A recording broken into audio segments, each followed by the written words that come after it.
ఇది కేవలం సమాచారంగా మాత్రమే భావించండి. వైద్య నిపుణులను సంప్రదించండి. హిస్టెక్టమీ చాలా కామన్ అయిపోయింది. అంటే దాదాపు యూట్రస్ ఓవరీస్ అదేదో ఏంటి కరివేపాకు తీసి పడేసే కేసులు చాలా వింటూ ఉంటాం. అసలు మెనోపాజ్ తర్వాత కానీ చైల్డ్ బర్త్ అయిపోయిన తర్వాత బర్తింగ్ ఇయర్స్ వీటికి పని ఉంటుందా బాడీలో, యూట్రస్కి ఓవరీస్కి? ఓవరీస్ అనేవి చాలా ముఖ్యమండి మనకి. ఎందుకంటే హార్మోన్స్ అన్నీ ఓవరీస్ నుంచే ప్రొడ్యూస్ అవుతాయి మనకి. కాబట్టి ఓవరీస్ తీసేస్తే మెనోపాజ్ వచ్చినట్టే. మామూలుగాను నేను ఇందాక ఎగ్స్ గురించి చెప్పాను కదా, ఎగ్స్ రిలీజ్ అవ్వడానికి మనకు హార్మోన్స్ బ్రెయిన్ నుంచి వస్తాయి సిగ్నల్స్. బ్రెయిన్ నుంచి పిట్యూటరీ, మేము హైపోథాలమో పిట్యూటరీ ఓవేరియన్ యాక్సిస్ అంటాం దీన్ని. అక్కడి నుంచి సిగ్నల్స్ కిందికి వస్తాయి, మళ్ళీ కింది నుంచి పైకి వెళ్తాయి. సో ఎప్పుడైతే ఈ ఓవరీస్ తీసేస్తామో ఆ సిగ్నల్స్ వచ్చినా ఉపయోగం లేదు కదా. హార్మోన్ డెఫిషియన్సీ, ఇప్పుడు మెనోపాజ్ రావడం అంటే 2 రకాల మెనోపాజ్లు చెప్తాం. ఒకటి న్యాచురల్ మెనోపాజ్. ఎప్పుడైతే ఎగ్స్ తగ్గిపోతాయో న్యాచురల్లీ ఈ సిగ్నల్స్ వెనక్కి వెళ్ళవు కాబట్టి పీరియడ్స్ ఆగిపోతాయి. అది న్యాచురల్, అది ఒక ఓవర్ పీరియడ్ ఆఫ్ టైం జరుగుతుంది కాబట్టి బాడీ అడ్జస్ట్ అవుతుంది. సర్జికల్ మెనోపాజ్ అంటే టపాన్ తీసేశారనుకోండి ఓవరీస్, ఏమి జబ్బు లేకుండా ఎందుకు తీయాలండి? తీసేస్తే హార్మోన్స్ సడన్గా ఆగిపోతాయి కదా. కాబట్టి ఆ మెనోపాజల్ సిమ్టమ్స్ చాలా ఉధృతంగా వస్తాయి. సర్జికల్ మెనోపాజ్ అంటాం దీన్ని. కాబట్టి ఓవరీస్ ఇప్పుడు మేము మెనోపాజ్ వచ్చిన వాళ్ళకు కూడా తీయట్లేదు, అన్లెస్ దే ఆర్ డిసీజ్డ్. దాంట్లో ఏదైనా ప్రాబ్లం ఉందనుకుంటే తీయక తప్పదు. కానీ బాగున్నప్పుడు ఎందుకు తీయాలి? యూట్రస్ కూడాను పీరియడ్స్ వస్తాయండి. పీరియడ్స్ వస్తూ ఉంటే కనుక పేషెంట్ కూడా తెలుస్తుంది, మనుషులు కూడా, ఆడవాళ్ళకు కూడా తెలుస్తుంది మన హార్మోన్స్ అన్నీ సవ్యంగా ఉన్నాయి. ఎప్పుడో కానీ అరుదుగాను యూట్రస్ ట్రబుల్ ఇవ్వదు ఎవరికి. కానీ ప్రాబ్లం ఏమైపోయిందంటేను, యూట్రస్ 1 నెలలో ఏదో ఎక్కువ బ్లీడింగ్ అయిపోయింది అనుకోండి, ఏదో ప్రాబ్లం వచ్చేసింది, తీసేయాలి అంతే. అంటే నాకు ఈ ప్రాబ్లం వద్దు. ముఖ్యంగాను 40 ఇయర్స్ లోపల మాత్రము మన దగ్గర చాలా పెరిగిపోయినాయండి హిస్టెక్టమీస్, ముఖ్యంగా సదర్న్ స్టేట్స్లో మళ్ళీని. కాబట్టి దీన్ని మనం ఆపాలి, తప్పనిసరిగా ఆపాలి. ఓవరీస్ అనేవి అసలు తీయకూడదు.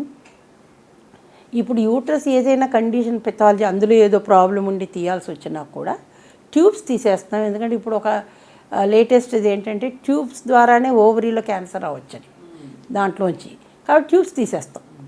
కానీ మామూలుగా ట్యూబెక్టమీ అయిందనుకోండి, అప్పుడు కూడా ట్యూబ్స్ తీయక్కర్లేదు, ఎలాగో ట్యూబ్స్ అట్లా అయ్యేటాడు కదా. అంచేత అది వచ్చే అవకాశం లేదు. కాబట్టి యూట్రస్ ఒకటి తీస్తే సరిపోతుంది. ఓవరీస్ని ఉంచాలి. ఓవరీస్ని ఉంచినా కూడాను విదిన్ 5 ఇయర్స్ అండి usually they will stop functioning. కాబట్టి యంగ్ విమెన్లో మనం తప్పనిసరిగా యూట్రస్ తీయడం అవాయిడ్ చేయాలి. వాట్ అబౌట్ 45+ మెనోపాజ్ అయిన వాళ్ళకి మ్యామ్? అది కూడా ఇండికేషన్ ఉంటేనే చేయాలి, చిన్న చిన్న వాటికంతా చేయకూడదు. తర్వాత ఇప్పుడు ఇంకోటి ఏంటంటే పోస్ట్ మెనోపాజల్ బ్లీడింగ్ అంటాం. అంటే మెనోపాజ్ వచ్చాక, మెనోపాజ్ అంటే ఏంటి, 12 నెలలు కంటిన్యూస్గా పీరియడ్స్ రాకూడదు, అప్పుడే మెనోపాజ్ అంటాం. ఇది మన దేశంలో 45 to 55 మధ్య ఎప్పుడైనా కావచ్చు. మన దేశంలో యావరేజ్ 46 ఇయర్స్. 40 ఇయర్స్ లోపల వస్తే కనుక మేము అర్లీ మెనోపాజ్ అంటాం దాన్ని. మరీ 35 ముందర వస్తే కనుక ప్రిమెచ్యూర్ ఓవేరియన్ ఫెయిల్యూర్ అంటాం. ఇదివరకు ప్రిమెచ్యూర్ మెనోపాజ్ అనేవాళ్ళము, ఇప్పుడు ఓవేరియన్ ఫెయిల్యూర్ అంటున్నాము. సో వీళ్ళ ప్రాబ్లమ్స్ వేరే ఉంటాయి, హార్మోన్స్ బాడీలో ఉండవు కాబట్టి చాలా ప్రాబ్లమ్స్ ఫేస్ చేస్తారు వాళ్ళు. చర్మం ముడతలు పడిపోతుంది, జుట్టు ఊడిపోద్ది, తర్వాత హాట్ ఫ్లాషెస్ వస్తాయి, సెక్స్లో ప్రాబ్లం వస్తుంది, డ్రై అయిపోయే వెజైనా, ఇవన్నీ ప్రాబ్లమ్స్ ఫేస్ చేయాలి వాళ్ళు. మెనోపాజ్ న్యాచురల్గా వచ్చిందనుకోండి, over a period of time hormones తగ్గుతూ వస్తున్నాయి కాబట్టి ఈ హాట్ ఫ్లాషెస్ అనేవి కూడా అంతమందికి రావు. వేరే సర్జికల్ మెనోపాజ్ ఇమ్మీడియట్గా వచ్చేస్తాయి వాళ్ళకి. It is really it makes their life miserable అండి. ఎందుకంటే రాత్రి సడన్గా లేచేస్తారు, సడన్గా వేడిగా అయిపోతారు, ఏసీ రూమ్లో కూర్చున్నా కూడాను స్వెటింగ్ వచ్చేస్తుంది, షివరింగ్ వస్తుంది. అది ఫ్యూ సెకండ్సే ఉంటుంది. ఆ టైంలో గుండె దరదలా కొట్టేసుకోవద్దు, భయం వేస్తుంది వీళ్ళకి ఏంటో అయిపోతుందని. సో ఇవన్నీ కూడా ప్రాబ్లమ్స్. కాబట్టి ఓవరీస్ అన్నవి తీయకూడదు. మెనోపాజ్ వచ్చాక కూడా మేము ఓవరీస్ తీయము సామాన్యంగా, అన్లెస్ అందులో ఏదైనా ప్రాబ్లం ఉంటే కూడా. మా సర్జన్స్కి అండి ఒక డిక్టము, రెస్పెక్ట్ ది ఆర్గన్స్. అబ్బా, అంత గొప్పగా చెప్పారు. రెస్పెక్ట్ చేయండి ఆర్గన్స్. ప్రాబ్లం ఉంది, తీయాల్సిందానికి ఒక ఇండికేషన్ ఉండాలి.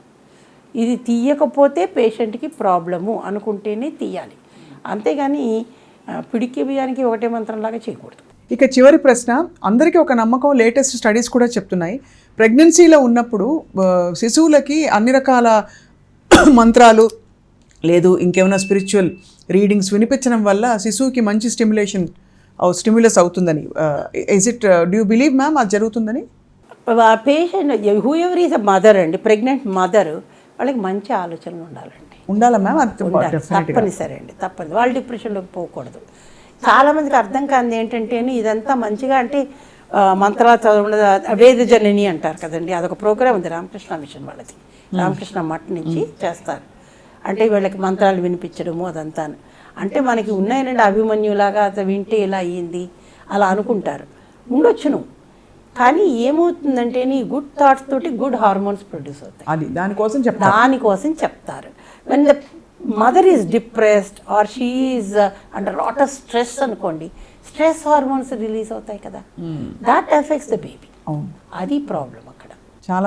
చాలా గొప్పగా చాలా అందంగా చెప్పారు డాక్టర్ బాలాంబ గారు. I think first of all అసలు ఒక స్త్రీ తన మానసిక శారీరక ఆరోగ్యాన్ని చూసుకోగలగడమే ఒక పెద్ద వరం. అది అది వాళ్ళ ముందు రియలైజ్ చేయాలి, నా శరీరము నా ఆరోగ్యము నా బాధ్యత.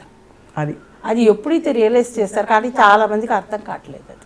కానీ వాళ్ళు చాలా స్ఫూర్తిదాయకంగా, చాలా మోడర్న్గా, అట్ ద సేమ్ టైం ఎక్కడ కూడా మూలాలను మర్చిపోకుండా అద్భుతంగా చెప్పారు డాక్టర్ బాలాంబ గారు. యాజ్ ఆల్వేస్ మీకు ధన్యవాదాలు సాక్షి తరఫున.